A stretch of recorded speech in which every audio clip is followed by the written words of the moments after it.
السلام علیکم فرینڈز، آج ہم آپ کو عبدالستار ایدھی کے متعلق بتائیں گے۔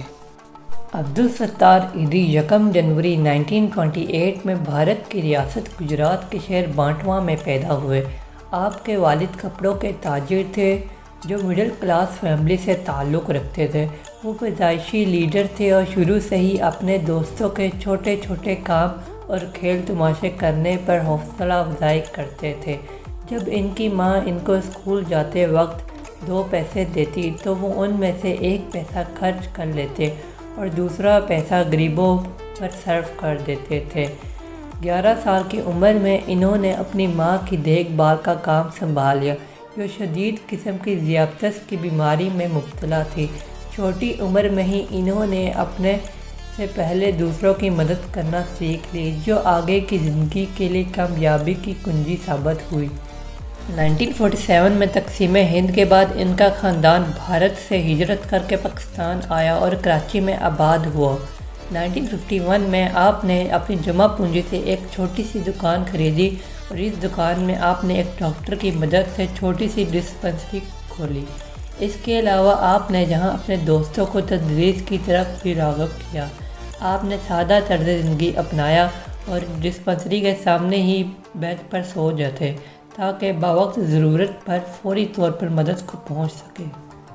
1957 میں کراچی میں بہت بڑے پیمانے پر فلو کی وبا پھیلی، جس پر ایدھی نے فوری طور پر رد عمل کیا۔ انہوں نے شہر کے نواح میں خیمے لگوائے اور مفت مدافعتی ادویاں فراہم کی۔ حضرات نے ان کی دل کھول کر مدد کی اور ان کے کاموں کو دیکھتے ہوئے باقی پاکستانیوں نے بھی مدد کی۔ امدادی رقم سے انہوں نے وہ پوری عمارت خرید لی۔ یہاں ڈسپنسری تھی اور وہاں ایک زچگی کے لیے سینٹر اور نرسوں کی تربیت کے لیے اسکول کھول لیے اور یہیں ایدھی فاؤنڈیشن کا آغاز ہوا تھا۔ آنے والے سالوں میں ایدھی فاؤنڈیشن پاکستان کے باقی علاقوں تک بھی پھیلتی گئی۔ فلو کی وبا کے بعد ایک کاروباری شخصیت نے ایدھی کو کافی بڑی رقم کی امداد کی، جس سے انہوں نے ایک ایمبولینس خریدی جس کو وہ خود چلاتے تھے۔ آج ایدھی فاؤنڈیشن کے پاس 600 سے زائد ایمبولینس ہے جو ملک کے طول و عرض میں پھیلی ہوئی ہیں۔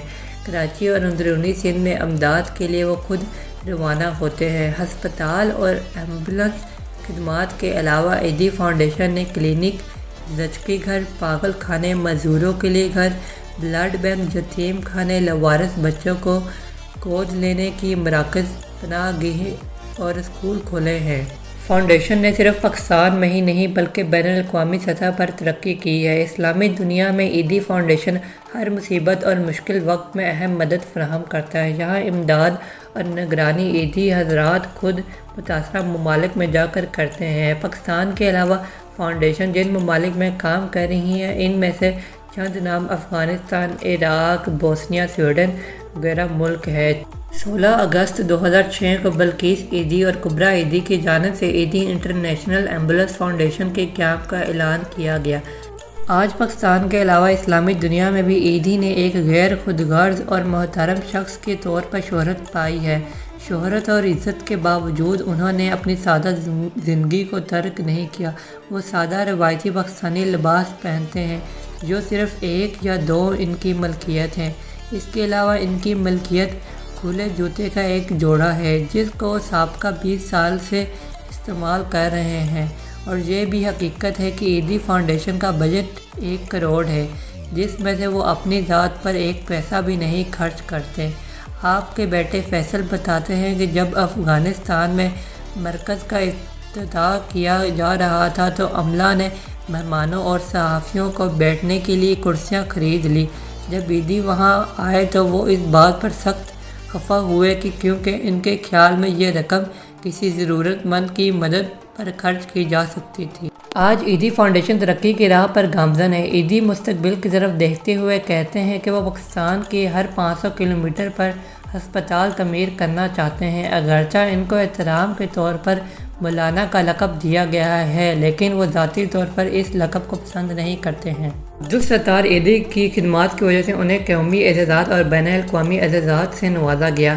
8 جولائی 2016 کو عبدالستار ایدھی کو شام 5 بجے وینٹیلیٹر پر رکھا گیا اور رات 11 بجے وہ گردوں کے کام چھوڑ جانے کے باعث 88 سال کی عمر میں انتقال کر گئے۔ انہوں نے وفات سے قبل یہ وصیت کی تھی کہ ان کی دونوں آنکھیں ضرورت مندوں کو عطیہ کر دی جائیں۔